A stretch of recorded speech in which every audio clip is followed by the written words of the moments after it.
Good morning students. बेटा हमारा bank reconciliation statement का चैप्टर चल रहा था, उसी को कंटिन्यू करने जा रहे हैं। तो आप सभी को याद हो कि हमने दो प्रकार के बैलेंसेस से बीआरएस बनाया। एक तो debit balance as per cash book से और second credit balance as per cash book से। ठीक है, कैश बुक के दोनों बैलेंसेस से बीआरएस कैसे बनता है ये हमने करके देखा। अब हम लोग बात करते हैं कि अगर हमारा स्टार्टिंग पॉइंट पासबुक का बैलेंस हो, अगर हम स्टार्टिंग पासबुक के बैलेंस से करें। देखो पासबुक में भी दो प्रकार के बैलेंस होते हैं, डेबिट बैलेंस और credit balance. Debit balance as per passbook का मतलब होता है ओवरड्राफ्ट, जो कि इस चीज का इंडिकेटर होता है कि customer have withdrawn excess amount from the bank. ठीक है, और credit balance as per passbook का मतलब होता है फेवरेबल बैलेंस, जो कि इस चीज का इंडिकेटर होता है कि कस्टमर का बैंक में पैसा डिपॉजिट है। अब अगर हमारा स्टार्टिंग पॉइंट पासबुक का क्रेडिट बैलेंस हो, मान लो आप लोग स्टार्टिंग करते हैं पासबुक के क्रेडिट बैलेंस से, तो उस केस में आप बीआरएस कैसे बनाएंगे? देखो अगर हमारा स्टार्टिंग पॉइंट पासबुक का क्रेडिट बैलेंस हो, देखो आपकी बुक में पहले डेबिट बैलेंस ही किया हुआ है, फिर क्रेडिट से, पहले हम क्रेडिट बैलेंस से चलते हैं। देखो अगर हमारा स्टार्टिंग पॉइंट पासबुक का क्रेडिट बैलेंस है यानी कि फेवरेबल बैलेंस है, तो उस केस में जो भी डिफरेंसिंग रीजन होंगे, आप उन डिफरेंसिंग रीजन का इंपैक्ट पासबुक के ऊपर आइडेंटिफाई करेंगे। अभी तक हम देखते थे कैश बुक से चल रहे थे, तो उसमें ये देखते थे कि डिफरेंसिंग रीजन का कैश बुक पे क्या इफेक्ट है। अगर वो कैश बुक में ऐड हो चुका तो लेस करेंगे, लेस हो चुका तो ऐड करेंगे। पासबुक में ऐड है तो कैश बुक में भी ऐड, पासबुक में लेस है तो कैश बुक में भी लेस, ऐसा करते थे। अब हमारे पास जो डिफरेंसिंग रीजन होंगे, हम उन डिफरेंसिंग रीजन के इंपैक्ट को पासबुक के ऊपर सर्च करेंगे कि वो पासबुक को किस तरीके से इफेक्टिव कर रहे हैं। अगर वो डिफरेंसिंग रीजन पासबुक में ऐड हो चुका तो उसे लेस कर दो, लेस हो चुका तो ऐड कर दो। अगर वो रीजन इस तरीके से है कि वो कैश बुक को इफेक्टेड कर रहा था, कैश बुक में ऐड है, आप चल रहे हो पासबुक से, तो पासबुक में भी ऐड करो, कैश बुक में लेस है तो पासबुक में भी लेस करो, यानी कि आपका जो इंपैक्ट होगा वो पासबुक के ऊपर सर्च किया जाएगा। जैसे इसका इलस्ट्रेशन नंबर 14। देखो बेटा पहले जो आपके पास 10th 11 12 13 क्वेश्चंस है वो डेबिट बैलेंस थे, हम लोग पहले credit balance as per passbook को कर रहे हैं, तो इलस्ट्रेशन नंबर 14 से स्टार्ट करते हैं। इलस्ट्रेशन 14 में ये कहा गया है कि भाई on 31st of March 2017 bank passbook of Mohan shows a balance of 15,000 to his credit, और नीचे कुछ डिफरेंसिंग रीजन दिए गए। आपसे लास्ट में कहा गया है ड्रॉ अप ए रिकन्सिलिएशन स्टेटमेंट, यानी कि बैंक रिकन्सिलिएशन स्टेटमेंट आपको बनाना है। यहां पे हम लोग बनाएंगे बैंक रिकन्सिलिएशन स्टेटमेंट।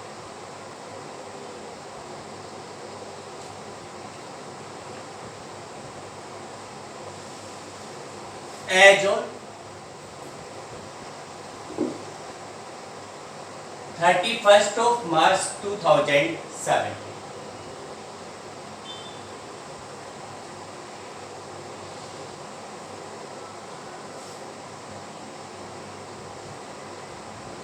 particulars,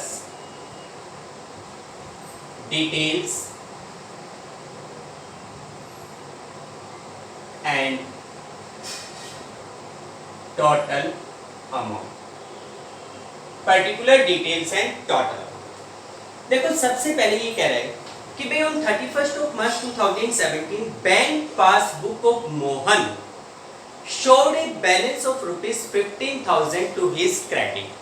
भाई मोहन की जो पासबुक है वो 15,000 रुपीज का क्रेडिट बैलेंस शो कर रही है। मोहन की पासबुक के अकॉर्डिंग 15,000 रुपीज का क्रेडिट बैलेंस है।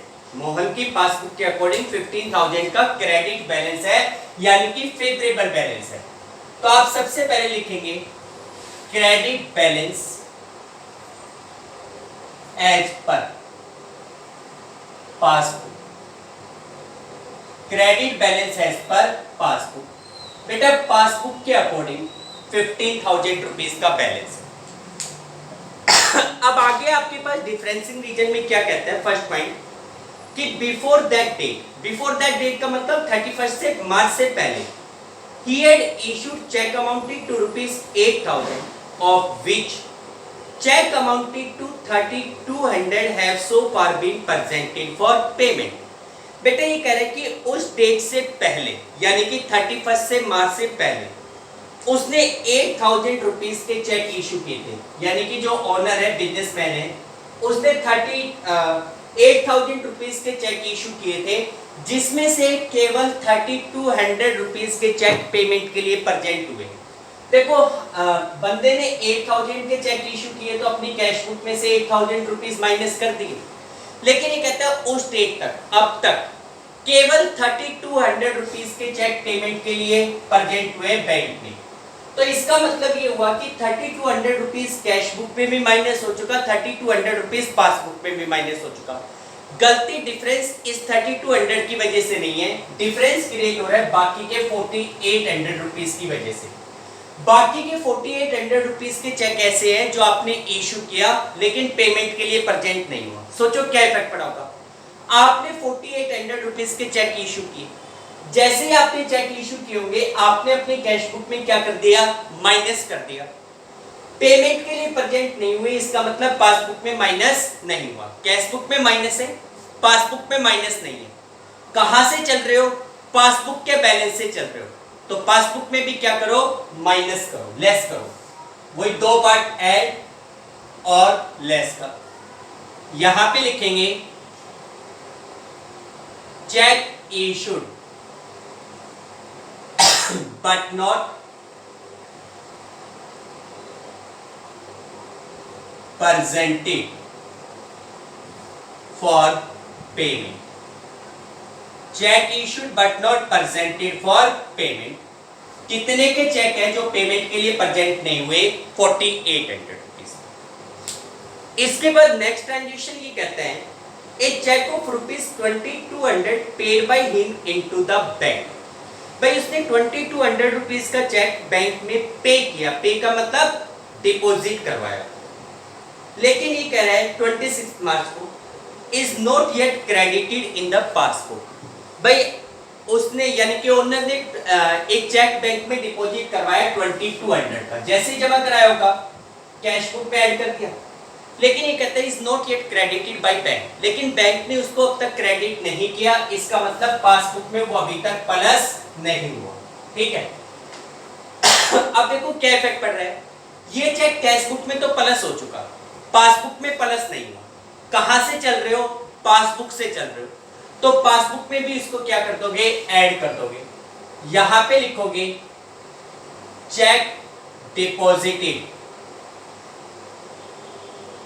But not credited. Check deposited but not credited. कितने का चेक था वो, 2,200 रुपीज। इसके बाद नेक्स्ट ट्रांजेक्शन में ये कह रहे हैं he had also received a check for ₹500 which was although entered by him in the bank column of the cash book was omitted to be paid into the bank। देखो इसमें क्या कह रहे हैं कि भाई उसने 500 रुपीज का चेक रिसीव किया और कैश बुक के बैंक कॉलम में रिकॉर्ड कर दिया। भाई जैसे किसी पार्टी से चेक मिलता है, अगर वो चेक आप बैंक में जमा कराते हो तो आपकी एंट्री होती है bank account debit to party जिसने भी आपको चेक दिया है। ठीक है, आप अपनी कैश बुक में डेबिट साइड में बैंक कॉलम को डेबिट कर दो। ठीक है, अब आपने क्या सोचा कि भाई इस बंदे ने चेक दिया, इस चेक को हम तुरंत बैंक में जमा कराएंगे, और आपने कैश बुक के बैंक कॉलम में 500 रुपीज क्या कर दिए, प्लस कर दिए। लेकिन ये कह रहे हैं it was omitted to be paid into bank, लेकिन बैंक में जमा कराना भूल गए।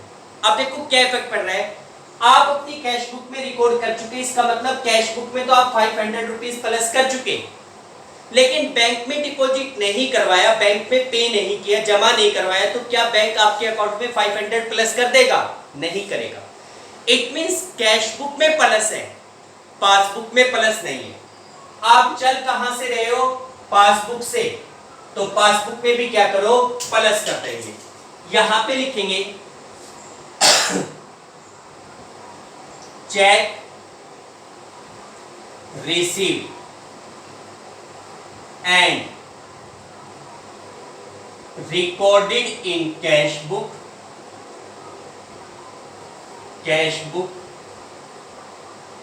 omitted to deposit into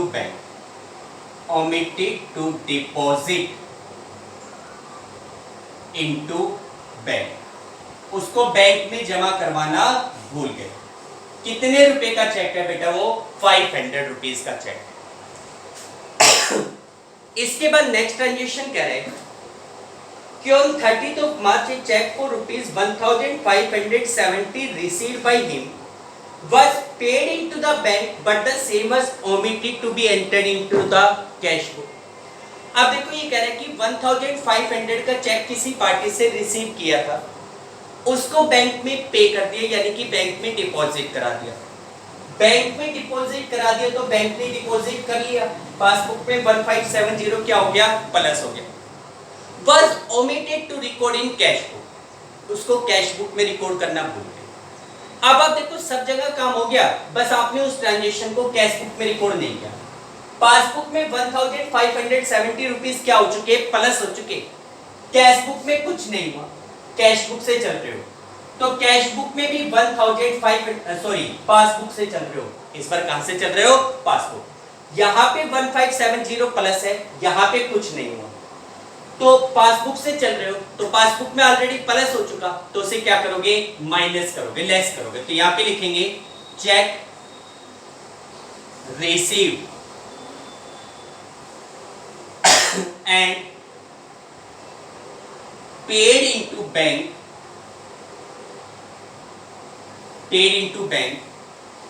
omitted to record in cash book। कितने का चेक था? 1570 रुपीज का चेक। ठीक है। इसके बाद नेक्स्ट पॉइंट कहता है कि there was a credit of rupees 150 for interest on current account and a debit of rupees 20 for bank charges. देखो बेटा, there was a credit of 150 for interest. There was a credit कहां पे? भाई कौन सी book में credit है? तो सीधी सी बात है, आप पासबुक से चल रहे हो तो पासबुक में ही होगा ये ट्रांजेक्शन। तो ये कहता है कि there was a credit of rupees 150 for interest. दोनों पॉइंटों को अलग अलग लेके चलो कि देखो ये कह रहा है कि पासबुक में 150 रुपीज इंटरेस्ट के क्रेडिट है। अच्छा, मैंने आपको बताया था कि पासबुक में क्रेडिट होने का मतलब होता है प्लस होना। वैसे भी बैंक में हमारा पैसा डिपॉजिट था तो बैंक उसके ऊपर हमें इंटरेस्ट देगा, तो बैंक ने 150 रुपीज इंटरेस्ट के क्रेडिट कर रखे। अब ये पॉइंट डिफरेंसिंग रीजन में दिया गया है तो अंडरस्टूड सी बात है कि पासबुक में तो 150 प्लस है, कैश बुक में कुछ नहीं। पासबुक में प्लस है, कैश बुक में कुछ नहीं। पासबुक से चल रहे हो, पासबुक में प्लस हो चुका तो उसे क्या करोगे? Minus. Interest credited in passbook 150। इसी प्रकार आगे कहते हैं and a debit of rupees 25 for bank charge, और पासबुक में 25 रुपीज बैंक चार्जेस के डेबिट है। भाई बैंक ने किसी सर्विस के लिए चार्जेस लिया जिसके लिए बैंक ने 25 रुपीज हमारे अकाउंट को डेबिट कर दिया। अब आपको होता है बैंक के द्वारा डेबिट करने का मतलब होता है लेस करना, तो इसका मतलब पासबुक में 25 रुपीज बैंक चार्जेस के माइनस हो चुके। पासबुक में लेस है, कैश बुक में कुछ नहीं है। पासबुक से चल रहे हो तो पासबुक में ऑलरेडी लेस हो चुका तो उसे क्या करोगे? ऐड करोगे। Bank charge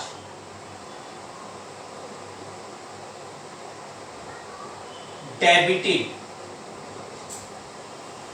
in passbook, bank charge debited in passbook. कितना अमाउंट? 25 रुपीज। ठीक है बेटा, सारे ट्रांजेक्शन हो गए। अब इनको बैलेंस करो। 2725 तो यहां से हो गया 17,725। इधर 63, 64, 65, 6,520 रुपीज माइनस कर दोगे।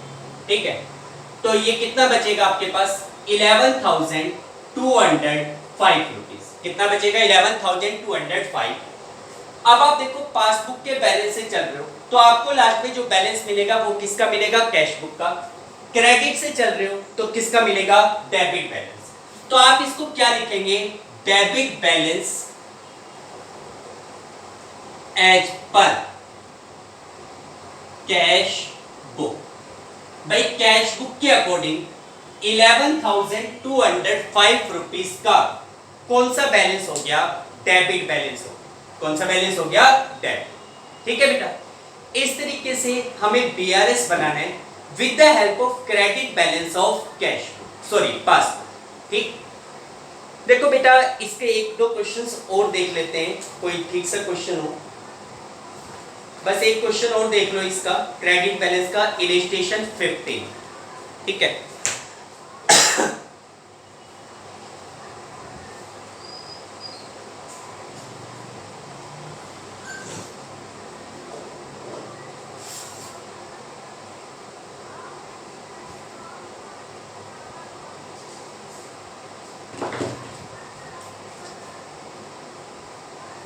देखो बेटा इलस्ट्रेशन 15 में ये कह रहा है कि from the following particulars prepare a bank reconciliation statement in the books of Shri JP Kansal as on 30th of June 2016।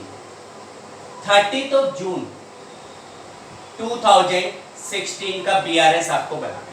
ठीक है, सबसे पहले इसने कहा है बैलेंस एज पर पासबुक। भाई पासबुक के अकॉर्डिंग 6,000 रुपीज का बैलेंस है। अब आप देखो इसमें बैलेंस एज पर पासबुक बता रहा है, ये नहीं बता रहा कि ये डेबिट बैलेंस है या क्रेडिट बैलेंस है। तो मैंने आपको बताया था कि अगर किसी बुक का बैलेंस गिवन है लेकिन ये नहीं मेंशन करे कि वो डेबिट बैलेंस है या क्रेडिट बैलेंस है तो उसको फेवरेबल बैलेंस मान लो। तो ये पासबुक का कौन सा बैलेंस माना जाएगा, क्रेडिट बैलेंस माना जाएगा। तो यहाँ पे लिखा जाएगा फेवरेबल बैलेंस पासबुक के अकॉर्डिंग क्रेडिट होता है, तो credit balance as per passbook 6,000 rupees का बैलेंस होगा। ठीक है, अब इसके बाद जो पॉइंट दिए गए उनको देखिए। देखिए इसमें कह रहा है कि out of total cheque amounting to ₹37,500 drawn by Shri Kansal. Draw का मतलब इशू करना, किसी को देना। भाई श्री कंसल ने टोटल 37,500 के चेक ड्रॉ किए थे, यानी कि किसी पार्टी को दिए थे। चेक एग्रीगेटिंग ₹5,000 वर इनकैश्ड इन जून। जून के महीने तक इफेक्ट देखना है कि जून के महीने तक क्या इफेक्ट पड़ा। देखो ये कह रहा है कि उसने 37,500 के चेक इशू किए थे। जैसे चेक इशू किए होंगे अपनी कैश बुक में माइनस कर दिया। अब इसमें कह रहा है कि चेक एग्रीगेटिंग 5,000 वर इनकैश्ड इन जून। भाई 5,000 रुपए के चेक जून के महीने में कैश हो गए, यानी कि जिनको दिए थे उनमें से 5,000 के चेक की पेमेंट जून के महीने में हो गई। जून के महीने में हो गई तो बहुत बढ़िया। भाई हमें भी जून के महीने में चेक दिए, जून के महीने में क्रेडिट पेमेंट हो गई। बीआरएस भी 30 जून का बना रहा है, तो इसका मतलब इसकी गलती नहीं, इस वाले चेक की कोई गलती नहीं है, इसकी वजह से डिफरेंस क्रिएट नहीं होगा। Cheque aggregating ₹4,000 were encashed in July and rest have not been presented.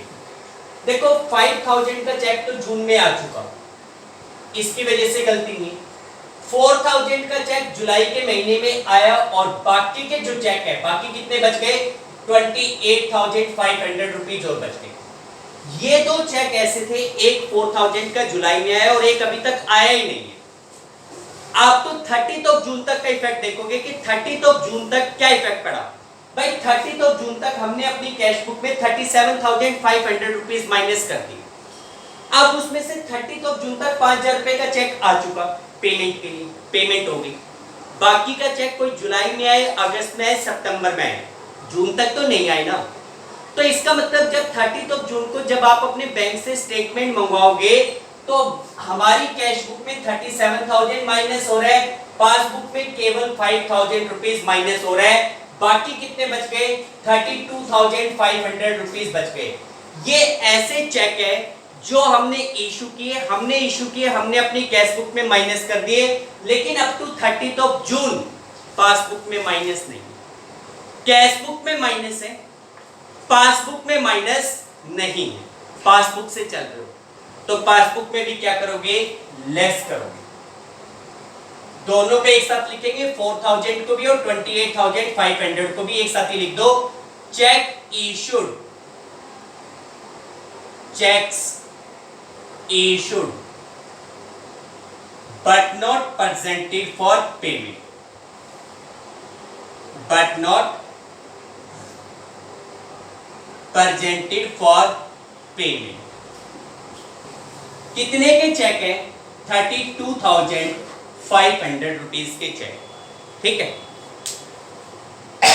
इसके बाद अगला point, out of total cheques amounted to ₹12,000 deposited.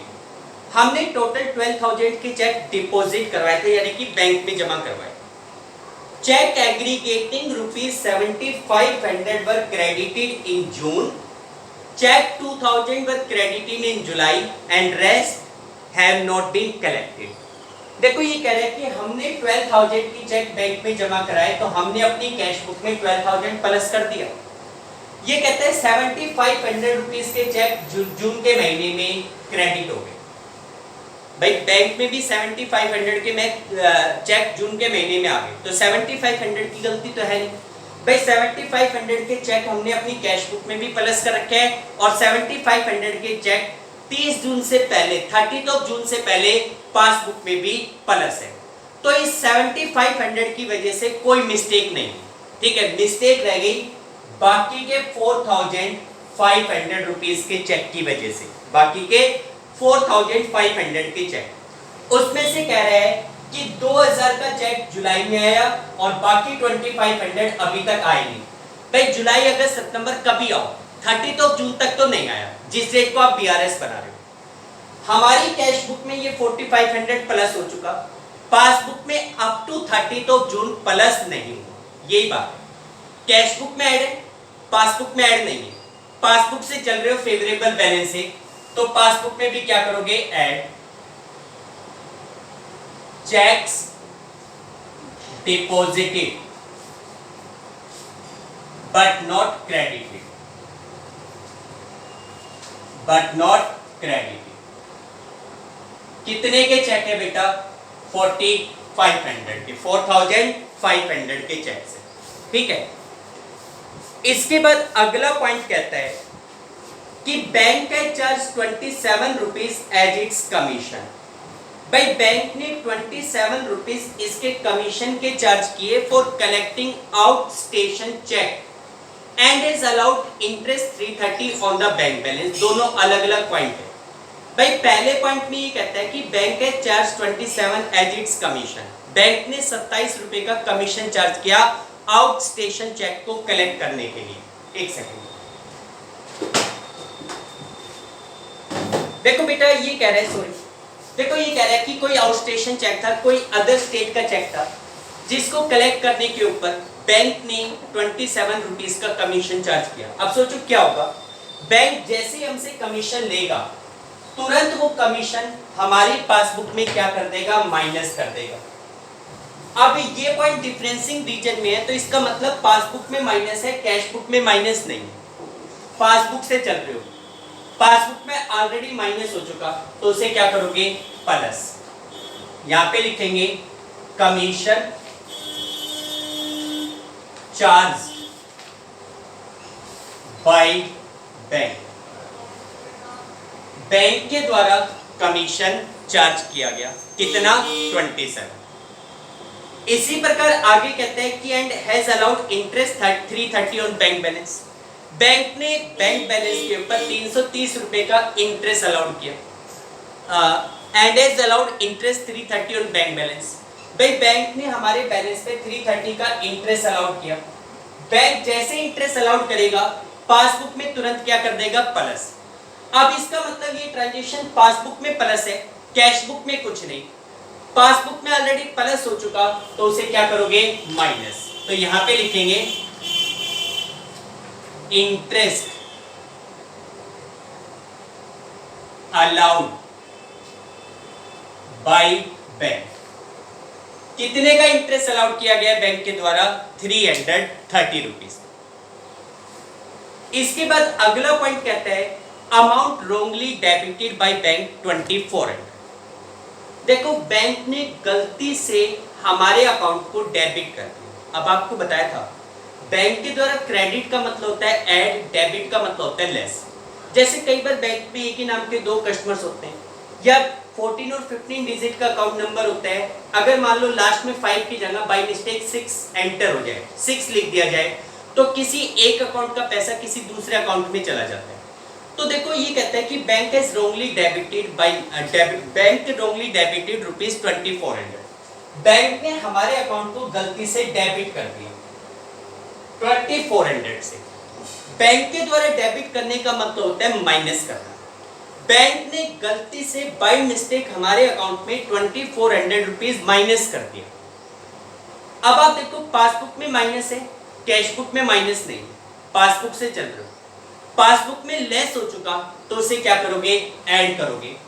यहां पे लिखेंगे wrongly debited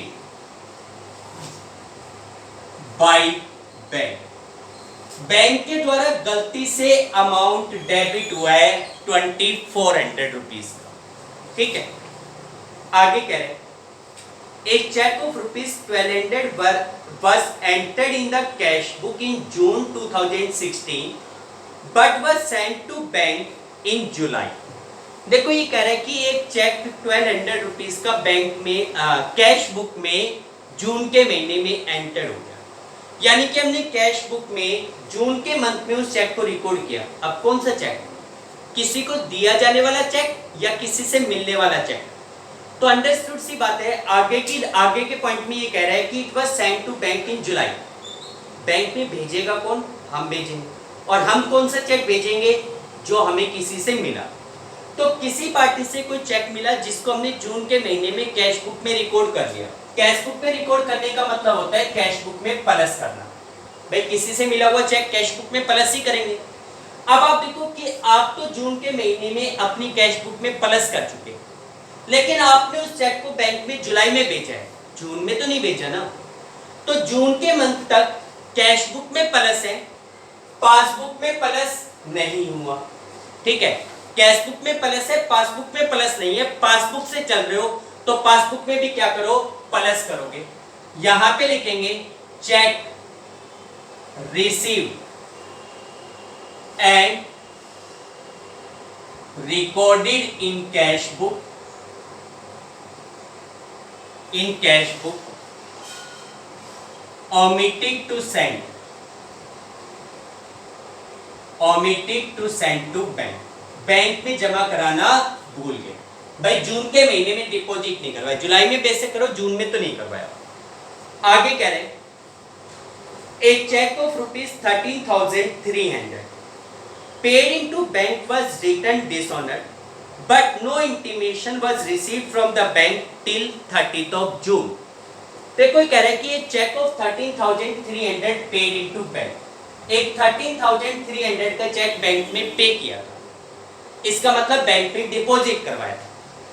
it was dishonoured by bank, bank ने उस चेक को डिसऑनर्ड कर दिया। डिसऑनर्ड करने का मतलब कहीं हो सकता है उस बंदे के जिससे हमें चेक मिला उसके अकाउंट में पैसा नहीं है, साइन मिसमैच है या कोई और टेक्निकल फॉल्ट है, जिसकी वजह से बैंक ने उस चेक को क्या कर दिया, डिसऑनर्ड कर दिया। लेकिन जून के महीने तक अप टू 30th of जून हमें इसके बारे में कोई इंफॉर्मेशन नहीं मिली। हम तो अपनी तरफ से चेक को बैंक में जमा करवा चुके, तो हमारे अकॉर्डिंग तो बैंक में 13,300 रुपीज क्या हो गए, प्लस हो गए। भाई हमारे अकॉर्डिंग बैंक में 13,300 रुपीज क्या हो गए, प्लस हो गए। अब ये कह रहे हैं कि बैंक में तो प्लस हो, सॉरी कैश बुक में तो प्लस हो गए, लेकिन बैंक ने उसको डिसऑनर्ड कर दिया। तो क्या बैंक ने उसको पासबुक में प्लस कर दिया, नहीं किया। ठीक है भाई, बैंक ने जब उसको डिसऑनर्ड ही कर दिया तो इसका मतलब पासबुक में प्लस नहीं किया। कैश बुक में प्लस है, पासबुक में प्लस नहीं है। कहां से चल रहे हो, पासबुक से चल रहे हो, तो पासबुक में भी क्या करोगे, प्लस करो। कैश बुक में प्लस है, पासबुक में प्लस नहीं है, तो पासबुक में भी इसको क्या करोगे, प्लस करोगे। फिफ्थ पॉइंट में आएगा चेक डिपॉजिटेड इनटू बैंक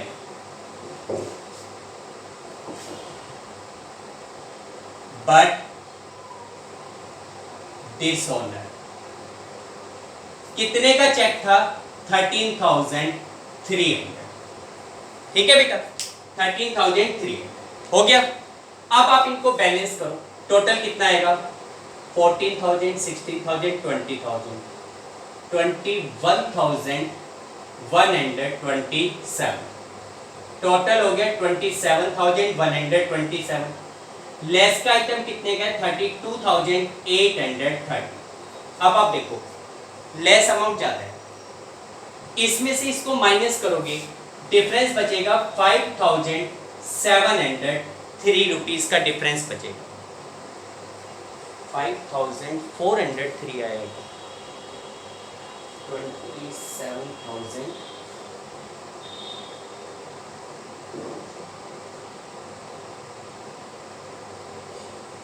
अच्छा सॉरी, ये 13,300 है बेटा, सॉरी टोटली में मिस्टेक करती, 427, तो ये 427। तो यहाँ कितना बैलेंस बचेगा? 5,403। अब क्योंकि नेगेटिव आंसर आ रहा है, यहाँ पे या तो माइनस लगाओ, लेकिन मैंने बताया था माइनस नहीं लगाना, बल्कि क्या होता है कि जब आप credit balance as per passbook से चलते हो तो debit balance as per cash book पे पहुंचोगे, लेकिन आंसर नेगेटिव है तो जो बैलेंस का नाम है डेबिट की जगह क्रेडिट लिख दो, क्रेडिट की जगह डेबिट। भाई आपके पास debit balance as per cash book मिलना चाहिए था, लेकिन आप इसको, अब आंसर नेगेटिव है तो आप इसको लिखेंगे credit balance as per cash book. Cash book का क्रेडिट बैलेंस कितने का हो गया? 5,403 रुपीज। कितने का हो गया? 5,403 रुपीज। ठीक है बेटा, इस तरीके से आपको बैंक रिकंसिलिएशन स्टेटमेंट बनाना। ठीक है बेटा, देखो बेटा, ये आपके पास क्वेश्चंस थे, preparations of bank reconciliation statement with the help of credit balance as per cash. I hope आपको अच्छी तरीके से समझ में आया होगा। Credit balance as per cash book के सभी क्वेश्चंस आप लोग करके देखिए, अगर कोई भी डिफिकल्टीज लगती है तो इमीडिएटली कॉल मी और मैसेज मी। ठीक है, कल हम लोग नेक्स्ट बैलेंस के ऊपर चलेंगे, debit balance as per passbook से बीआरएस बनाना। ओके बेटा, thank you, have a nice day.